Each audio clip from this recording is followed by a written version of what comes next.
Hello, everybody. Today we're going to be talking about the Reds' very strange 2022 season so far. Uh, so obviously, in the offseason, the Reds traded away a lot of their players that brought them within one spot of the playoffs last season. If we had the expanded playoffs as we do this season, last season, the Reds would have been in the playoffs. Yet, before this season, they decided to scrap it and just trade everyone away for who knows what reason. Um, but the Reds team this season has been very, very strange. So in their first 25 games, they were 3-22. Looked like they were going to have an absolutely historically bad season, maybe competing with the Cleveland Spiders, though potentially not that bad.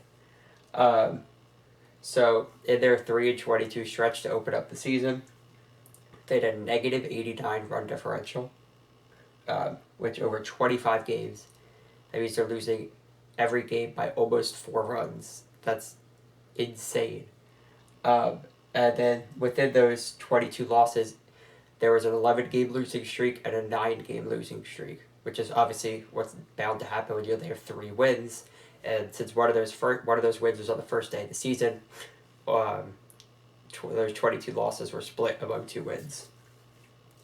Um, Whereas, and then in their last 21 games, so they played 46 games. They are currently playing a game, but that's not including this, obviously.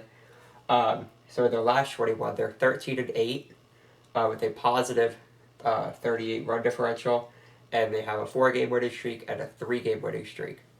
Um, then with that, these teams that they have played against, so in their first 25 games, they went 2-2 against Atlanta, which is no shame in that. That's how they opened up their season. Then 0-2 against Cleveland, their interstate rivals. 0-4 against LA, 0-3 against San Diego, 1-2 against St. Louis, 0-3 against San Diego again, 0-3 against Colorado, and 0-3 against Milwaukee. So within those 20 games, they got 2 wins against the World Series champions and 1 win against a division rival. But yeah, they absolutely performed horribly. I'll get to specific players and how they performed too, but just as a team as a whole, no one was showing up. They did have some injuries and some players playing through injuries. It just wasn't working, but that cannot be the main reason for this. So, in their last 21, where, like I said, they're 13-8 with a positive 38 run differential, um, they are 2-1 against Pittsburgh, 2-1 against Milwaukee, 2-2 against Pittsburgh again, 2-0 against Cleveland. So, whereas Cleveland beat them in their first 2 games. Now, a month later, Cincinnati came back and beat Cleveland in their 2 games. They're 1-2 against Toronto, 2-2 against the Chicago Cubs, and then currently 2-0 against San Francisco. And like I said, they are finishing up their series today. So they have beat some decent teams in their current 13-8 stretch, like Milwaukee. Cleveland's fine. They're not obviously they're not actually that good, but like compared to how the Reds have been playing and showing how they are as a team, Cleveland is a lot better than them. So they beat Milwaukee, Cleveland, 1 game against Toronto, and then 2 against the Cubs, who also are performing horribly this season, so that's not too much of a surprise. And then 2 against the Giants, who won 107 games last season. So they are getting some wins against decent teams, and then put that together with their 2 wins against Atlanta. They're doing okay now. They're still 16-30, so they're still really, really far below 500, with slightly above a 333 win percent. But they have really started to turn things around. And within their 13-8 stretch, only the Dodgers and the Yankees, the top 2 teams in MLB, are have won more games than them. So that's also saying a lot. At a time where it seems like obviously a 13-8 stretch is solid, but it's not anything crazy that you would think that only 2 teams would have more wins than the Reds at that time. So I really don't know how to explain that. I'm not really sure what that says about the Rays. I just think that's an interesting stat. I have up in the top right corner next, they play Boston for 2 games, Washington for 4, and then Arizona for 4. Boston isn't playing fantastic. They're just below 500, but Washington is playing basically at the same level of the Reds. I think Washington only has 1 less loss than the Reds. Otherwise, their records are identical. And then Arizona is right around 500. They're definitely performing well this season. So those are the next 10 games. The Reds should be able to perform decently well. All their teams are below 500, just like the Reds. So even if the Reds could get 4 or 5 wins from that, that would probably be a success, honestly. So now time to get into more specific players, how they did in their first 25 games with their 3-22 record, and then how they're doing in their last 21 games with their 13-8 record to try to see what changes happened among their players to be contributing to these wins. So I have up here in green their 9 position players who have played the most games, and then in the purple I have the five guys who have made the most starts, and then the 5 bullpen guys who have pitched the most innings. So I think that gives a pretty good representation of where the team as a whole is. So first up, we have Tyler Stevenson, their young catcher. He has been consistently good throughout the entire season. For the first section, he played 14 games. He had 10 hits, 3 home runs, and 836 on OPS, which is fantastic numbers in a season where numbers are down, where batting is down as a whole. To have an 836 OPS, that's very solid, especially from a catcher. And then the second half, he's played 19 games. He has 25 hits, a home run, and an 842 OPS. So he's been very consistently good. Absolutely not a problem for the team. Everything exactly as they want. Though I do have an asterisk next to his name because he was on the 10-day IL, kind of bridging the two halves of the season so far. So he did miss about 10 or 11 games, but still, when he's on the field, he's doing quite well. Next, we have Joey Votto, who last season very much helped his Hall of Fame case, whereas this season is kind of making people question whether he's even going to play again next year. So we'll see how that goes. And he was a big part of the Reds' failures at the beginning of the season, but he has really, really picked it up. So he started off 22 games, 9 hits, 0 home runs, and a 413 OPS. That's unserviceable. If it weren't a veteran who's just if he weren't a veteran player, then those numbers he would have been sent down very quickly. But obviously you can't send Joey Votto down to the minors. That doesn't work. So his 413 OPS had to stay on the team. Though he did go on the injury list for a bit, and that's when he was doing his scavenger hunt around Ohio, which was very interesting to follow on his social media, along with all his chess posts. I don't know where that came from. But since he's been back in the second half, he's played 8 games, 7 hits, 2 home runs, a 1099 OPS. He has been fantastic since he came back. Hopefully he can keep these numbers up. He can start to look again like Votto of last season, like Votto we've seen in other seasons. Hopefully his numbers pick up enough that he doesn't have to retire after the season, because that'd be very unfortunate if we lose Joey Votto. Very bad for the Reds, because that's really all they have going for them at this point. Next, we have Drury. He played 20 games in the first half. He had 15 hits, 4 home runs, a 748 OPS. That's perfectly fine. There's nothing really wrong with his production whatsoever. Though in the second half, he did step it up more, which is good to see. 18 games, 18 hits, 4 home runs to an 838 OPS. That's quite solid. He was already doing well in the first half. He's continued that. No complaints there. Actually, a Farmer, 24 games in the first half, 19 hits, 0 home runs, though, to a 571 OPS. That is not what you want to see. Even with offense being down, that is still too low. It cannot be that low. Though, in the second half, just as we're seeing as a pretty significant trend, he picked it up. He has played 15 games, 16 hits, 4 home runs to a 988 OPS. So far, the 4 guys we talked about, catcher, first base, second base, shortstop, have all started to do a lot better in the second half, and they are certainly, it's very clear, seeing by their offensive numbers, why the Reds are winning more games now. Next, we move on to Mike Moustakas, who I talked about yesterday in my each team's worst contracts video. He's played 60 games in the first half, 13 hits, 1 home run, 609 OPS. That's not horrible, but still absolutely not what you want to see. Even getting it up to 700 would be pretty sufficient.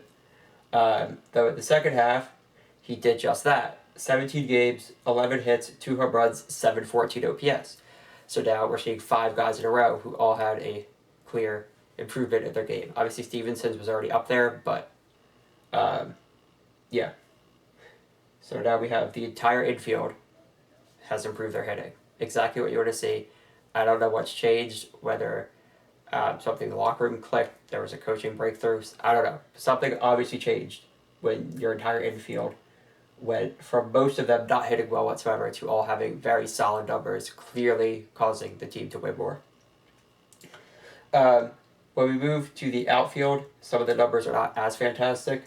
I messed up. In the first half, Tommy Pham did very well. 23 games, 20 hits, 4 home runs, 801 OPS. Tommy Pham said he wanted to go to Cincinnati so he could play every day and get his numbers up. First half of the season, he was absolutely doing just that. He was playing quite well. 801 OPS from him. That's really solid. He is achieving his goal. So in the second half, he's played 19 games. He has 15 hits, 1 home run, but that has only produced a 601 OPS. So his production has really fallen off. Hopefully that can come back up once he gets back from his suspension. He also has other things he probably needs to work on that aren't directly baseball related. But yeah, his production dropped 200 OPS. So the first 5 players, Stevenson went slightly down, but for general, the first 5 players all stayed the same or went up. Pham dropped a very significant amount. So he needs to try to fix that. He's been hurting the team during the win streak. Next we have Senzel. He gets an asterisk because he also missed about 10 games on the IL. In the first half, he played 17 games, 10 hits, 1 home run, 530 OPS. That is quite bad. And he was injured, and in the second half, he played 6 games. He got 6 hits, 0 home runs to only 583 OPS. He did improve, but only by 53 points, and he's still in the 500s. So he did improve, but not the improvement you want to see. Next we have Naquin. With his 18 games, 14 hits, 2 home runs, and a 636 OPS. Though in the second half, he improved very significantly to 19 games, 20 hits, 3 home runs, and a 931 OPS. So about a 300 OPS increase, right, instead of Pham's 200-point decrease. So now we have so far 7 of the 8 position players who have either stayed the same or increased. Very, very good. The final position player is Moran. He is in the minors now, though he has still played about 34 games, I believe, in the majors.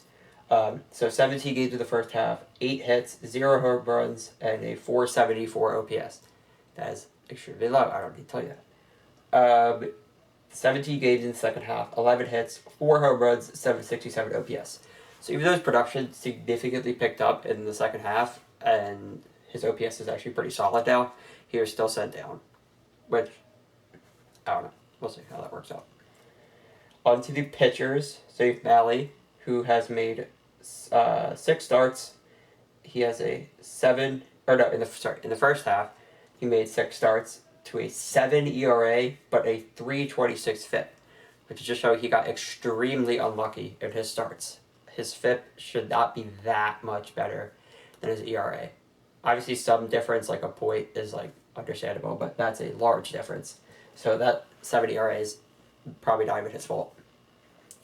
Though in the second half, he started 4 games to a 5.48 ERA and a 4.60 FIP. His ERA and FIP are now a lot closer together. His ERA has come down a lot, but his FIP also went up a decent amount. So the production for him is still iffy, but he has made 10 starts, so that is good to see. Next, we have Hunter Green, their top pitching prospect, who has been not what we wanted when he came up. 5 games started, 8.7 ERA, and a 8.37 FIP in the first half. His ERA and FIP are close enough to where it's clearly him. It's on him. It's not defense. There's no other factors. It's his pitching. Him just pumping fastball straight down the middle, and he's getting rocked. Though in the second half, he has 4 starts to a 3.42 ERA and a 5.26 FIP. So his ERA has significantly improved, and his FIP did improve a lot, but not nearly as much as his ERA. Still good to see. Still good that both of his numbers are going in that direction. A lot of that is probably because of his 7.1 no-hit innings, in which the Reds ended up losing that game anyway. But yeah, good to see from him. Hopefully, as their top pitching prospect, he could keep up his current production and not regress at all. Next we have Gutierrez, 5 starts in the first half, an 8.8 ERA and a 7.60 FIP. Slightly better than Green in the first half, but still really, really bad. But the second half, 3 games started, 5.93 ERA, 4.90 FIP. So just like Green, he started super high. His numbers got a bit better. They're still quite high, but there is clear, notable improvement there that hopefully they can build on and at least stay like that or get better. Hopefully it does not decrease again. Hopefully our numbers don't get any worse. So Castillo, he did not pitch in the first half. He was injured. So in the 4 games he's been back, he's been certainly pretty solid. 4 games started, 4.35 ERA, and a 3.39 FIP. So there's no complaints there. He came back from injury. He's pitching well.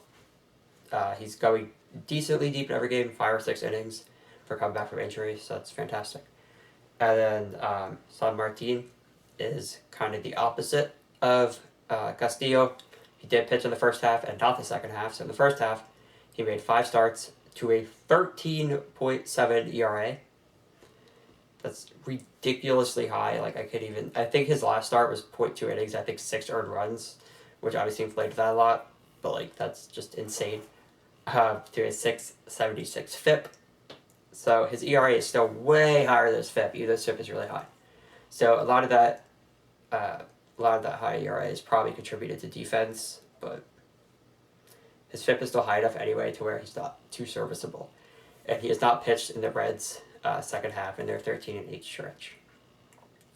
Next, we are on to the bullpen with their relievers. Warren with 9 games, 10.29 ERA, and 7.15 FIP. Just what you want to see from your closer. I don't know how he's still labeled as their closer with a 10.29 ERA. But in the second half, 9 games, 1.74 ERA to a 4.02 FIP. So he has been getting a lot luckier in the second half. Whether he's truly pitching better, I don't know. But his numbers have significantly improved. And that should definitely help his season overall if he can maintain like this. Next we have Hoffman. He pitched 9 games to a 1.88 ERA and a 2.24 FIP. That's fantastic for any reliever in any position, any team. That's fantastic. And then second half, 7 games, a 0.96 ERA and a 3.68 FIP. Again, fantastic. He even improved technically on his numbers from the first half, which were already really good. So hopefully he could be a solid piece of them for the rest of the year and some years on and help stabilize that bullpen. Next we have Diaz. He pitched in 11 games to a .77 ERA and a 3.15 FIP. So just like Hoffman above him. Really, really solid numbers. And then he has a 7 games started, a .96 ERA and 3.68 FIP in the second half. Really, really good again. So it's just like Hoffman. They're both maintaining it. So to have 2 relievers of that quality in your bullpen is fantastic. Exactly what you want to see. Next we have Sessa. 9 games, 3.48 ERA, 2.76 FIP. That's still quite good. That's not bad by any means. Like 3.5 in a reliever, with all the volatility that relievers have, is still perfectly fine. Especially with all the other problems around the team. He's not be their focus whatsoever. In the second half, though, this is where the problems come in. 8 games, 8.64 ERA, and a 6.99 FIP. That's a problem.